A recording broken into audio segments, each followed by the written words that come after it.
Good afternoon, everybody. I'm very pleased to be here at my first European Council. It has been an opportunity to talk to all 27 leaders about the UK's departure from the EU, to make clear that Britain will continue to play a full and active role inside the EU until we leave, and to also make clear that Britain will be a confident, outward-looking country, enthusiastic about cooperating with our European friends and allies after we leave. At this Council, we've talked about working together to address the root causes of mass migration, ensuring a robust European stance in the face of Russian aggression, and championing free trade around the world. And of course, the UK remains committed to trading freely with our European neighbours and cooperating with them on matters including law enforcement and counter-terrorism. Let me say a few words about the subjects we've covered over the last 2 days. The UK is leaving the EU, but we are not leaving Europe, and we are not turning our backs on our friends and allies. While we have not yet formally started the exit negotiations, here at this summit I've been clear that my aim is to cement Britain as a close partner of the EU once we have left. Yes, the United Kingdom will be a fully independent sovereign country, free to make our own decisions on a whole host of different issues, such as how we choose to control immigration. But we still want to trade freely in goods and services with Europe, and the UK will continue to face similar challenges to our European neighbours. We will continue to share the same values, and so I want a mature, cooperative relationship with our European partners. I recognise the scale of the challenge ahead. I am sure there will be difficult moments. It will require some give and take.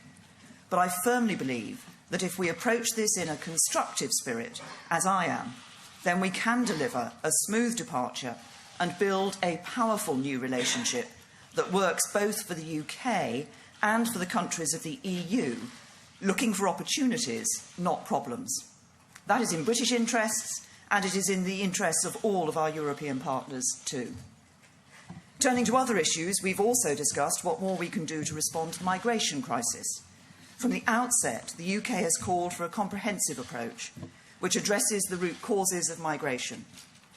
Here in Brussels, I reiterated the case I made at the UN for a new global approach to migration based on 3 fundamental principles: ensuring refugees claim asylum in the first safe country they reach, improving the way we distinguish between refugees and economic migrants, and recognising that all countries have the right to control their borders and that all countries must commit to accepting the return of their own nationals when they have no right to remain elsewhere. It includes working more closely with source and transit countries, and here we've agreed to do more to help these countries prevent illegal migration and to return migrants who have no right to stay in EU countries. Alongside this, the UK will continue to provide practical support to our European partners, whether that's deploying specialist staff to Greece to help them process individual cases, or maintaining our naval presence in the Aegean and the Mediterranean. And on that subject, I can announce today that HMS Echo will take over from HMS Enterprise on operations in the central Mediterranean early next year. It was thanks to the UK that Russian action in Syria was on the agenda for this summit. I argued, along with Chancellor Merkel, President Hollande and others, for a robust and united message, calling on the Syrian regime and Russia to stop their attacks on Aleppo and making clear that the EU will consider all options if the atrocities continue. And that is what we have agreed. It is vital that we keep up the pressure on Russia to stop the assault on Aleppo and to create the space for a genuine political transition in Syria. In the meantime, we will continue to do all we can to help alleviate the horrific suffering of the Syrian people. Today in Geneva, the UK has secured an extraordinary session of the UN Human Rights Council to press for a ceasefire to enable humanitarian access to Aleppo. There are millions of innocent civilians trapped there and in other besieged locations across Syria, in desperate need of food, shelter and healthcare. The UK is already the second largest bilateral humanitarian donor to this crisis, and if we can secure the access needed to Aleppo and other besieged areas, We stand ready to accelerate over £23 million of aid for the UN to distribute on the ground to help the most vulnerable in the hardest to reach parts of Syria. Finally, this morning, we have discussed trade. The UK has long been one of the strongest advocates in Europe for free trade, and we will continue to be so. Indeed, I want the UK to become more active, not less, in making the case for free trade around the world. That means that while we remain a member of the EU, the UK will continue to back the EU's free trade negotiations. And as we prepare to leave the EU, I've been clear that the UK is discussing our future trading relationship with third countries. This will not undermine the EU's trade agenda. It is not even in competition with it. We will continue to help the EU reach these important trade agreements. It is about seizing the opportunities of Brexit and about forging an ambitious and optimistic new role for Britain in the world. And as we do that, we will work to make sure that more people benefit from free trade. And through that and through our other reforms, we can build an economy and a country that works not just for the privileged few, but for everyone. Thank you. We now take questions. Tom.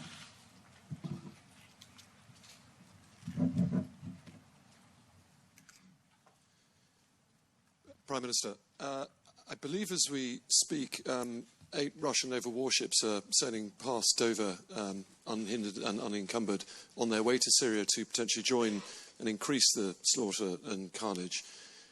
Though you have achieved something at this summit, would you like to have achieved perhaps a little bit more in terms of increasing the pressure on Russia than is in the communiqué now?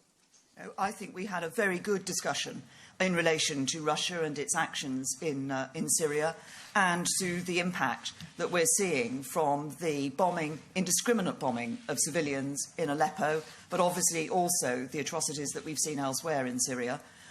We were very clear about the role of Russia and very clear about the need for the EU to give the strong statement that it has and to consider, if the atrocities, as I say, if the atrocities continue, to consider all options, and that's exactly what we will be doing. And around that table, we were all agreed on that.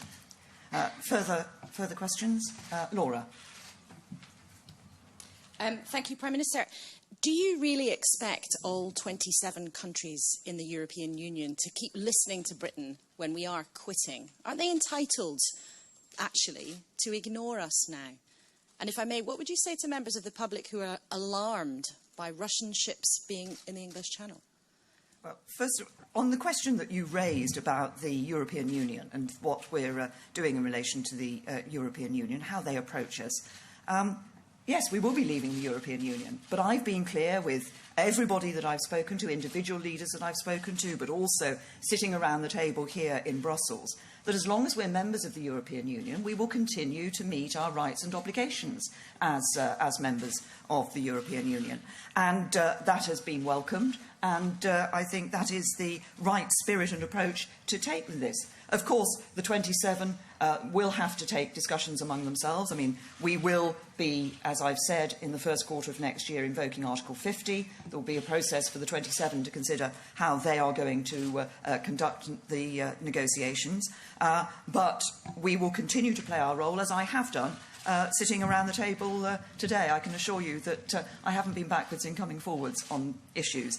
And I think we're all very clear about the role that Russia is playing in Syria, and that's why it's so important that the EU has come up with the statement that it has today. Gary. Thank you very much, Prime Minister. But it is human nature, though, isn't it? If you're leaving the room, if you've got your hand on the door handle, your voice is going to be heard over these summits. There could be quite a few more of them for you, less and less. And could I also ask you, it's been signalled that Michel Barnier, the negotiator appointed by the European Commission, wants to conduct the negotiations in French. Do you consider that a gesture of good intent? We will conduct the negotiations in the way that is going to make sure that we get the right deal for the United Kingdom. And as I sit around the table, as I've seen over the last couple of days here in Brussels, I have played my full part, and other member states want the United Kingdom to continue to play our full part for as long as we're members of the European Union. There are many issues on which we agree with people sitting around the table about the challenges that are faced in Europe and about the need for us to work together in relation to those challenges. Next question. Is there somebody from a non-UK outlet who wants to speak?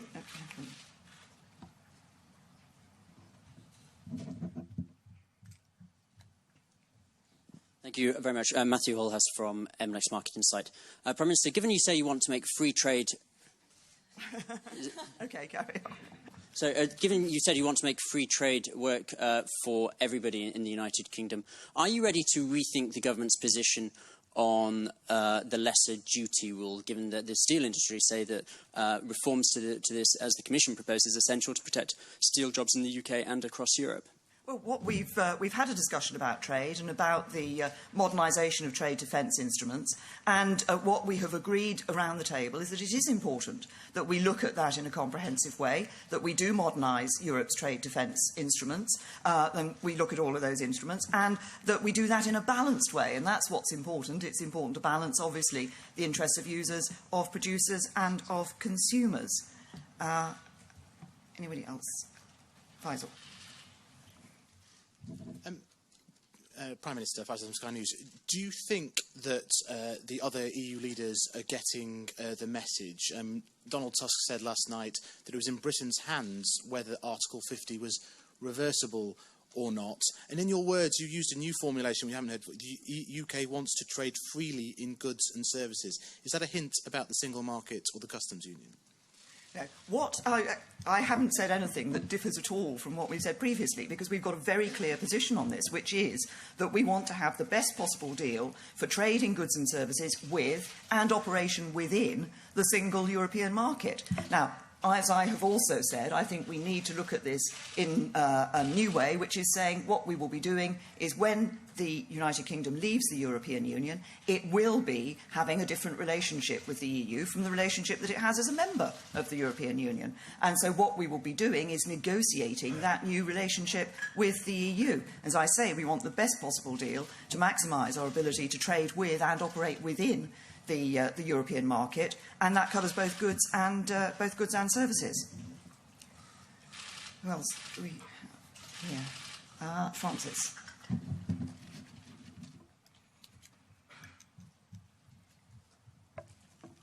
Prime Minister, a domestic question, if I may. When were you first made aware of concerns about Lowell Goddard's leadership of the abuse inquiry?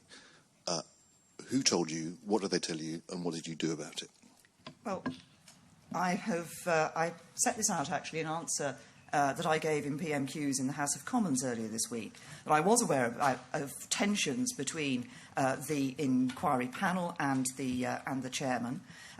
But I was also very clear that, and it is clear, that the Home Secretary cannot intervene in a public inquiry, a judge-led public inquiry, on the basis of suspicion, of rumour, or of hearsay.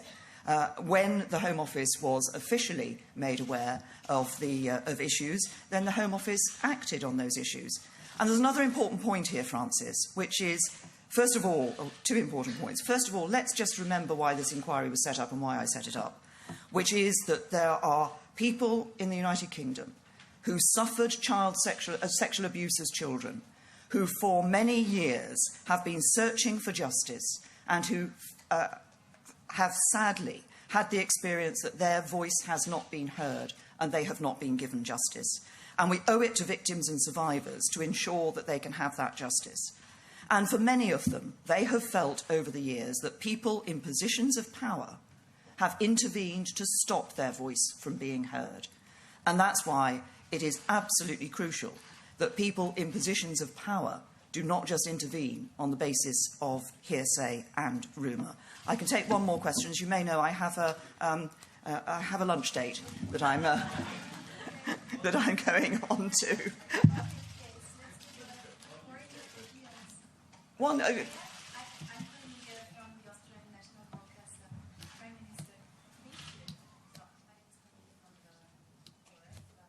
National broadcaster. I got a question on CETA. First of all, what's your assessment on the situation we're just facing, the Europeans and you are facing, and so concerning the balloons? And what is your assessment then? What does it mean for the Brexit negotiations? If one single little region is actually putting everything on hold, what would this mean for the future negotiations with the UK? And what do you think about actually these 27 summits that had happening just after like last time in Bratislava in September? Thank you very much. Well, on CETA, obviously, as you're aware, the Walloon Parliament has been looking at this particular issue. I understand that discussions are continuing and negotiations are continuing. I think that it's important that the EU is able to sign this trade deal with Canada. As you say, it's been a long time in the making, and I think it's important that it can be signed. But the discussions, as I understand it, are continuing on that particular issue. From the UK's point of view, we're not looking to replicate a model that somebody else has, that another country has. We're not looking to adopt another model that somebody else has in relation to their trade with the European Union. What we want is to develop what is a new relationship for the UK with the EU, to be there when we're outside the EU. What we want is to ensure that we have the right deal for the United Kingdom. And I think, and I'm optimistic about that. Obviously, we've got negotiations ahead of ourselves.